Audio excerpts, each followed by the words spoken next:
Gente, glorifica a Deus aí. Você está tendo uma excelente oportunidade de glorificar a Deus. Glorifica aí. Adora a Deus aí. Nossa, gente, Deus me livre, tá ranço. O que acontece? Eu tenho essa experiência pessoal. Quando eu estava preparando essa palavra era muito a expressão do que eu vivo. O melhor momento de você adorar e louvar é o momento das suas lutas. Eu faço isso. Eu durmo normalmente 2 horas da manhã. Porque eu começo o meu período de devocional 11h30, meia-noite. Você vê online, né, pastor Riba? Por favor, gente, não fica me mandando mensagem de madrugada, não. É porque tudo está no meu celular, o Spotify, os negócios, então o celular fica online. E aí, eu tenho essa experiência. Eu tenho a experiência de momentos onde eu estava sendo altamente injustiçada, acusada. No dia seguinte, haveria um julgamento sobre mim. Eu passar a madrugada louvando. No dia seguinte, Deus vai calar a boca dos acusadores. Eu tive essa experiência. E eu exercito isso sempre. Então eu posso falar aqui do que eu vivo. Eu posso dividir com vocês experiências. Outra coisa, o louvor no momento de luta é a nossa maior expressão de fé.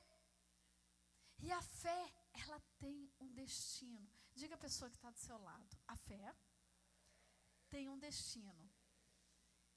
Mover a sua vida. Amém? A fé, ela move você, ela te tira de um lugar, ela te leva para outro. A Bíblia fala que se você tiver fé do tamanho de um grãozinho de mostarda, você consegue mover um monte de um lugar para o outro. Porque a fé gera movimento na sua vida. Ela te tira da inércia. Ela te faz subir e crescer. Só que para isso, você tem que entender que você não tem mais razão. Não é pela razão, não é pelo que você está vendo. E está doendo? Louve. Amém? Segundo passo que eu vejo que José fazia, que foi muito forte nessa trajetória de restauração e restituição dele. Ele conservou sua autoimagem de filho. Provérbios 23, 7 diz: assim como imagina a sua alma, assim é você. Sabe, se ele ficasse focado, como a reputação dele estava abalada. Poxa, como eu fui injustiçado. O que as pessoas estão pensando de mim? Sabe, eu sempre fui uma pessoa tão certa. Eu fui acusado aqui várias vezes. Fui vítima dos meus irmãos. Se ele se prendesse, como estava a reputação dele, ele ficaria paralisado. Nós sabemos de Elias. Elias, um grande profeta. Depois que ele foi usado de uma maneira terrível, morreu um monte de profeta de Baal. Ele teve a sua autoimagem de que ele estava morto. Ele ficou aterrorizado por causa de uma mulher. Ele ficou aterrorizado e ele ficou congelado, ele ficou paralisado, ele foi para a caverna. E ali ele ficou, porque ele não conseguia ver, enxergar outra coisa, a não ser um profeta morto. Como é que você está se vendo agora? Como é que você está se enxergando? Sabe, José, ele não se importou com o que os outros pensavam, ele só se importava com uma coisa: o que Deus pensa sobre mim. O que Deus acha de mim. Porque embora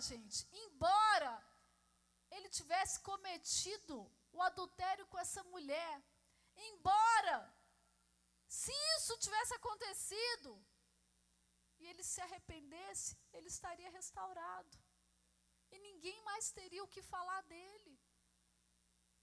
Não era nem o caso de José, ele não tinha realmente cometido, ele realmente caiu numa armadilha.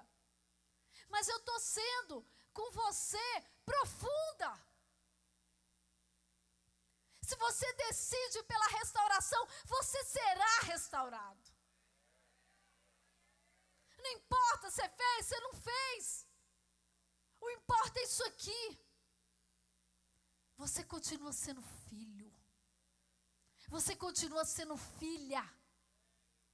E Elias, ele paralisou a vida dele porque ele se enxergava um morto. Ele foi para a caverna. Eu gosto de Raabe, eu gosto da história de Raabe. Raabe, ela teve uma imagem boa a respeito dela mesma. Ela era uma prostituta, mas ela se viu merecedora como os filhos de Israel. E assim ela foi tratada. Ela recebeu as mesmas benesses dos filhos de Israel, porque ela se viu como tal. Ela agiu como tal, ela se juntou lá com eles, falou, vou ajudar aqui, você vai me ajudar ali, e eu vou ser protegida com vocês. Certo, certo. E depois ela voltou para a prostituição? Voltou? Não. Ela realmente mudou. Sabe, quantas vezes você ficou paralisado por causa das lutas? O que te intimidou? O que te paralisou? Sabe, José, ele não perdeu tempo com isso. Ele continuou sabendo que ele era filho, continuou lá, exercendo seus dons como antes. Ele não ficou com um biquinho. Também estou aqui na prisão. Não vou revelar mais sonho de ninguém. Para quê aqui, banana? Você sonhou isso aí?